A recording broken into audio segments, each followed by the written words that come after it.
The sun is barely rising over the Persian Gulf, but already the hum of engines fills the air. A C-17 Globemaster taxis across the tarmac, its massive wheels grinding against concrete. Soldiers of the 82nd Airborne Division tighten straps, check weapons, glance at one another with rapid, clipped nods. Boots echo in the hangar. Somewhere, a radio crackles. Orders, movement. The smell of jet fuel cuts through the early morning chill. On the decks of the USS Tripoli, Marines sling packs over their shoulders. Hovercrafts idle in the water, their metal skins glinting. Helicopter blades slice the sky, stirring salt spray and tension alike. Every motion is precise, rehearsed, but electric. No one speaks more than necessary. Above it all, an E-2D Hawkeye patrols silently, its radar eyes sweeping the islands. Abu Musa, Little Tum, Greater Tum, Car Island, names whispered in briefing rooms, now etched into real coordinates on the map in front of Washington. And here's the question hanging in the Gulf air. In a matter of hours, could these islands, small dots of rock in a vast sea, be captured, controlled, and held? Could the first wave of U.S. forces, airborne and amphibious, make history before the first shot is fired? The clock is ticking, no room for mistakes. The Strait of Hormuz is narrower than you think. From the air, it looks like a sliver of water pressed between mountains. Ships move slowly here, side by side, oil tankers gliding like metallic whales through the corridor. About 20 million barrels of oil pass through these waters every day. One wrong move, one sudden explosion, and the global economy could shudder. Iran knows this. Its radar stations perch on tiny islands, missile batteries pointed outward. The Revolutionary Guards watch the shipping lanes like hawks. Underground tunnels, hidden artillery, and drone launch pads form a spiderweb of defenses that could slow or even repel any intruder. For the United States, controlling the strait isn't just about oil. It's about leverage, deterrence, and the credibility of military power in the region. Abu Musa, Little Tum, Greater Tum, Car Island, each a strategic pin in a fragile chessboard.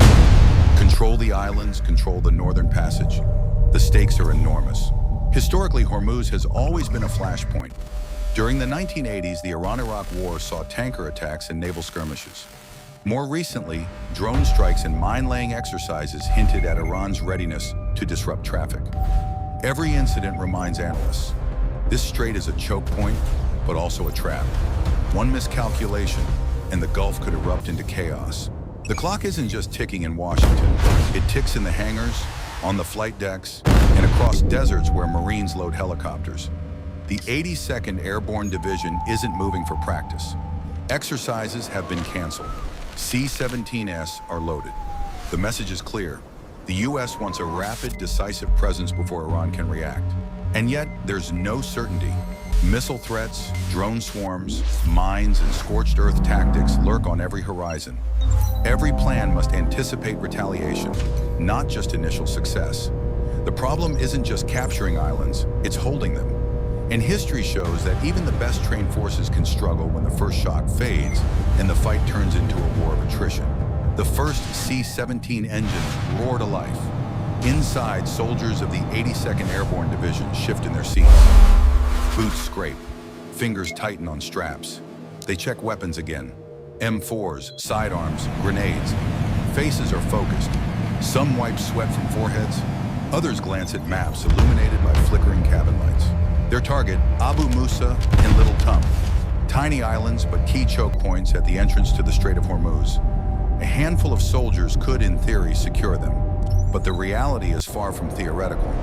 Radar stations, missile batteries, coastal defenses, they are awake, listening, scanning.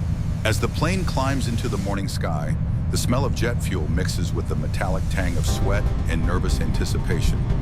Outside, the Gulf glimmers under a pale sun. The islands look small, deceptively small. One jump, one parachute landing, and the first phase begins. Paratroopers jump. The wind slaps their helmets. Canopies snap open. The air smells of salt and adrenaline. They land, roll, gather, move toward radar sites. Light armored vehicles are airdropped behind them. Artillery pieces slide into position. Within hours, the islands are under U.S. control. Or at least that's the plan. Greater Tum is different. Iran's Revolutionary Guards are entrenched. Night operations are chosen. Troops move under darkness, landing inland to avoid coastal defenses. They slip silently across rocky terrain, using terrain and shadows as allies. The island's small villages lie quiet, unaware of the soldiers threading between them. Meanwhile, far below, in the Gulf waters, the USS Tripoli and USS Boxer position themselves. Hovercraft and amphibious vehicles wait like sharks in calm water. Marines load equipment, weapons, armored vehicles. Helicopter blades churn the morning haze, spraying droplets of salt onto decks. The 31st Marine Expeditionary Unit prepares for Carr Island, the most critical target. Oil terminals, desalination plants, airfields, everything needed for both the island's population and the deployed troops. The amphibious landing is scheduled to be simultaneous with airborne operations. MV-22 Ospreys swoop in, carrying troops and light armor. LCAC hovercraft skim across the water, engines vibrating through the deck. Timing is everything. Even a minute's delay could expose troops to missile fire, drone swarms, or Iranian fast boats darting from hidden coves. Special operations are moving too. Night Stalkers, helicopters with blackened rotors, slice silently across the sky, carrying Delta Force operators. Their target, underground missile facilities, nuclear stockpiles, and critical power nodes. Every detail has been mapped, every movement rehearsed, but even the best planning cannot erase the smell of danger that hangs over the islands like a fog. The sequence is precise. Air and sea superiority, E-2-D. Hawkeye sweeps the skies. EA-18G Growlers jam radars. B-2 bombers strike missile batteries. Carrier groups position themselves. Within 48 hours, the airspace above the islands is dominated.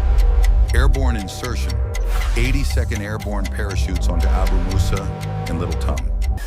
Delta Force conducts targeted raids on Greater Tum and Carr Island. Night operations, stealthy movements, immediate consolidation of objectives. Amphibious landing, 31st and 11th MEUS, land marines, vehicles and equipment on Carr Island and Tum coastlines. Air and sea insertion happens simultaneously. Troops rush from ships and aircraft, establishing beachheads. Special operations raids, Night Stalkers, SEALs, Marine raiders strike missile sites, underground bases, uranium facilities. Coordination is critical. Timing is measured in minutes. Consolidation and defense. Once the islands are captured, forces dig in. Defensive positions, artillery, and patrols secure the territory. Marines maintain oil terminals and desalination plants. Air defense integration from Gulf allies ensures coverage against retaliatory attacks. Perfect. Here's Section 3, Analysis/Deep Dive. Part 2, Continuing the Deep Dive. This section focuses on Iranian countermeasures, asymmetric threats, and the challenges of holding the islands, written in the same vivid human narrative style. Word count approximately 600 words to complete the analysis section. The first hours pass. Abu Musa and Little Tum are quiet, controlled, but the calm is deceptive. Iran doesn't fight like a conventional army here. It strikes differently. Ballistic missiles are ready to fire. Shahid 136 and Mosher 6 drones hover in hidden bays, waiting to swarm. Rocket artillery on Qashm Island targets landing zones. Every step U.S. forces take could trigger a deadly cascade. Fast attack boats zip along the coastlines, engines shrieking, invisible until they appear in radar screens for just seconds. The Gulf is a minefield in motion. Over 5,000 sea mines could block routes in an instant. Carr Island, the oil artery of Iran, is especially vulnerable. Marines move cautiously. Every terminal, every pump station is a potential target. A single flame could turn oil infrastructure into an inferno. Delta Force operators slip into underground missile bases on Greater Tum and Carr. The air smells damp and metallic. Helmets scrape ceilings of tunnels. Every step is calculated. The hum of equipment and whispers of operators fill the confined space. In Isfahan, specialized teams prepare to secure uranium stockpiles, over 200 kilograms enriched to 60%. One misstep, one alarm triggered, and the mission could spiral. On the surface, E-2D Hawkeyes patrol tirelessly. Growlers jam radars. B-2 bombers strike. Yet Iran's asymmetric defenses are layered. Even with air superiority, drones and missiles create a constant, unpredictable threat. No operation can eliminate every risk. Holding the islands, analysts warn, will be far tougher than taking them. Attrition is inevitable. Scanning, the amphibious landing is relentless. analyzing, LCAC confirmed detection. hovercraft roar across the water, kicking up a spray that hits the faces of Marines. MV-22 Ospreys land troops, armored vehicles thud against sand. Engineers rush to restore power lines, secure desalination plants. Every step must be fast. Slow movements invite retaliation. In parallel, Gulf allies provide critical infrastructure. Saudi Arabia's Prince Sultan and King Fahd air bases host aircraft and missiles. UAE's Al Dhafra air base shields operations with F-22s and AWACS.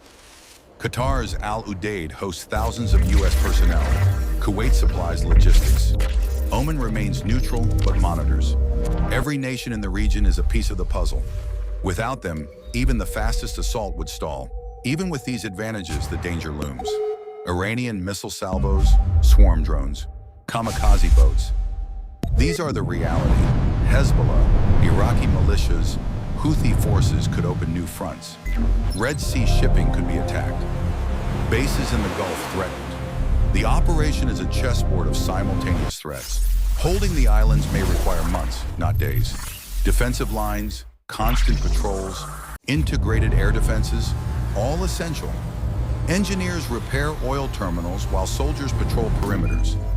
Every day is a balance between maintaining control and anticipating retaliation. Mistakes could ripple globally. Maximum. Energy markets, regional stability, political consequences. Yet despite the risks, the operation reflects U.S. doctrine. Rapid shock, overwhelming force, precision strikes, coordinated special operations. Speed is critical. Surprise is essential. In the 82nd Airborne Division, the MES, and special operators are the instruments of that shock. The Gulf is a stage. Every move will echo far beyond the islands themselves. The islands may be tiny, but the ripple they send through the Gulf is enormous. Control over Abu Musa, the Tum Islands, and Kar Island is more than military. It's political, economic, and psychological.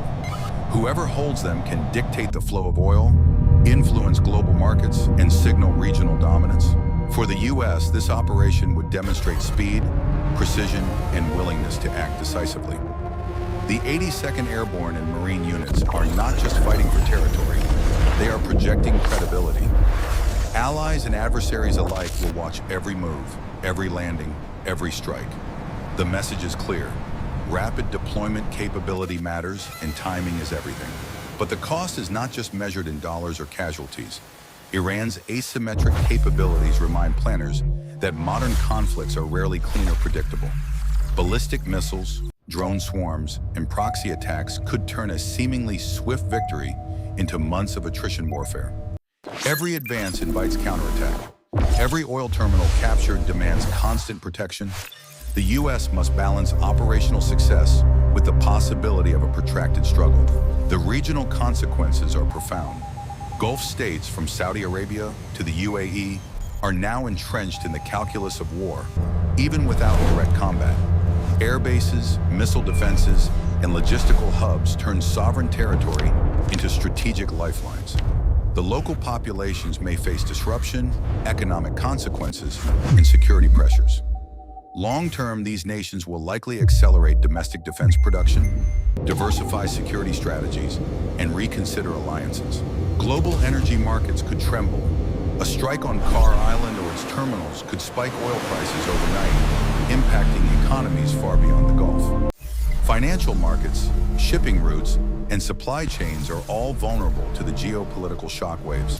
History offers a cautionary note. Past island or choke point conflicts, whether in the Pacific during World War II or in the Middle East during the 1980s, show that initial success rarely guarantees long-term stability. Holding strategic ground is often harder than taking it. The lesson is clear. Speed, technology, and elite forces can deliver initial dominance. But long-term control requires foresight, alliances, and contingency planning. The Gulf is a pressure cooker. A single miscalculation could ignite far-reaching consequences, politically, economically, and militarily. In the Persian Gulf, a handful of small islands carry outsized weight. Abu Musa, the Tum Islands, Kar Island, they are more than rocks in the water. They are strategic pivots, economic levers, and symbols of power. The 82nd Airborne, the Marine Expeditionary Units, and elite special forces are poised to strike with speed, precision, and coordination. Yet even the most disciplined troops, with every piece of intelligence and technology at their disposal, face uncertainty. Missiles, drones, fast boats, and human unpredictability make holding ground as dangerous as taking it. This scenario illustrates a timeless truth. Modern warfare is a complex puzzle of timing, logistics, alliances, and risk management. Shock and awe may win the first hours, but strategy, patience, and preparation determine the lasting outcome. For the world watching, the message is double-edged. The U.S. demonstrates reach and resolve. Gulf allies show readiness and resilience. Iran's asymmetric defenses remind the world that even the smallest actors can disrupt the largest plans. And for everyone else, the ripple effects on oil, commerce, and geopolitics are unavoidable. In the end, the Gulf is more than a theater. It is a test of foresight, strategy, and the limits of rapid power projection. The question remains: speed and precision can win battles, but can they secure peace? The answer, for now, hangs in the balance, as the islands and the waters around them hold their silent vigil.